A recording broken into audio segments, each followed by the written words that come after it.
And now it's time for today's daily forecast with EPAWA meteorologist Bobby Martridge. Hey, good morning to you. It is Wednesday, September 26, 2018, and we have a cold front that's going to be on approach today, but I do think most of the day is dry. We're going to expect mostly cloudy skies across the region today, and then the opportunity for some scattered thunderstorms to move in during the course of the afternoon and evening, but I think it's going to hold off to get to our western portions of our coverage area until at least mid-afternoon, and then work its way eastward after that. So it's kind of like a mid-afternoon to mid-evening threat window from west to east. And here's the global models looking at early afternoon, and then when we get later in the afternoon and evening, you can see that cold front has moved through, and that will completely move through overnight and take any precipitation with it.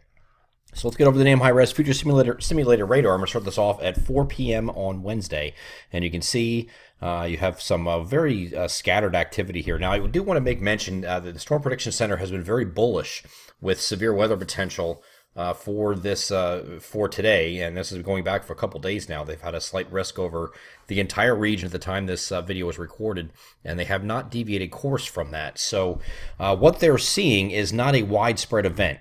So I know the entire area is painted in yellow, but what we're really when we dissect that a little bit further and then take a kind of try to grasp what they're looking at.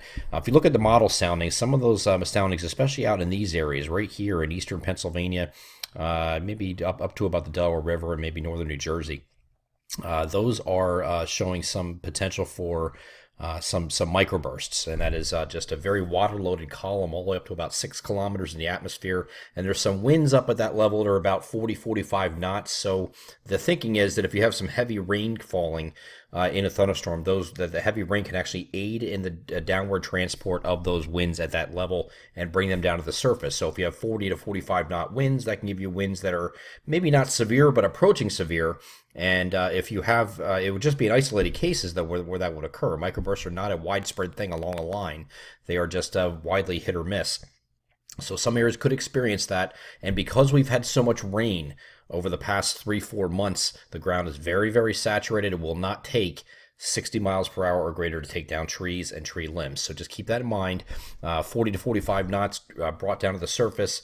It could give you wind gusts of around 50 miles per hour. That would be enough to take down some trees, especially the smaller ones. So just keep that in the back of your mind today as we move forward. But it looks like it's going to be a very broken segment here. Here's looking at 6 p.m. It starts getting its act together as it gets to eastern Pennsylvania here at 7, trying to get some kind of semblance of a congealed line going.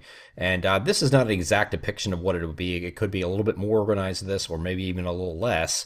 And we'll just have to monitor radar throughout the day and see where we go with this. But it does look like it moves to the eastern part of the state here at 8 p.m. And there's 9. It gets to about Philly and northern New Jersey, and then it starts to fall apart a little bit. As we get to the mid-evening hours, here is now looking at 9 and 10 o'clock. It's about to move off the coast. So maybe just a residual shower behind that. And then after that, we go to partly cloudy skies here for Thursday. So we're going to get that out of the way and go to partly cloudy skies on Thursday. We'd still have a system off to our south that's going to stay to our south, but a piece of that may start coming a little bit northward and get some of these areas into some showers later on Thursday night into early Friday morning. This is not going to be a big deal on Friday, I don't think. But here's a look at overnight. This is overnight Thursday night. And you can see some clouds coming back in the picture, maybe a few showers, not a real big deal, but a few showers moving in the overnight hours, and that will continue into early Friday morning. You can see that here by the very light grays here, so very spotty hit or miss showers very early Friday morning, and then clouds should give way to sun in the afternoon. Might take a little while in some areas, but you will get the sun later in the day here on Friday. And then after that, we have a very nice weekend coming up, folks. Very nice weekend, partly to mostly sunny both days. And here's a look at Saturday. High pressure is in control over the Great Lakes, and when it's sitting here in this position, that means we have a cool flow off the lakes. The winds are going to be coming out of the northwest, and we should have partly to mostly sunny skies here on Saturday. That's what we're looking at here. And temperatures generally near average, maybe very slightly below, maybe lower 70s for highs here on Saturday. On Sunday, we expect temperatures will drop even further, though, probably not getting out of the 60s in some areas, probably upper 60s, but 60s nonetheless.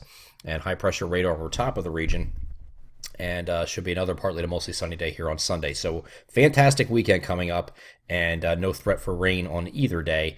And that's going to continue in early next week. I think here's a look at Monday. High pressure is going to slip off to the east a little bit. We have a system well off to our north and west, but we should remain partly cloudy in this region and not worry about dealing with any precipitation. And once we get into Tuesday, we have a system moving off to our north and west, maybe close enough to bring a late day shower or a shower to our far northwestern areas. His will be mainly for the interior. Otherwise, it should be partly cloudy further south and east. We'll call it partly cloudy skies to start in the interior, going to mostly cloudy in the afternoon with a threat for a shower in the evening. And that's going to be, again, further to the northwest, well inland. This is up by like Williamsport, Selinsgrove, places like that. So we'll revisit this throughout the week. We have plenty of time to look at this, but this is going through now next Tuesday. And it looks like we have a mostly dry time frame. Generally speaking, once we get past today and those storms, and even today is not really that bad either. It's just later in the day. Quick line of storms moving in and out, and then that should be it. I'm Eastern PA Weather Authority meteorologist Bobby Martich. That is your outlook for September 26th, 2018. Have a great Wednesday.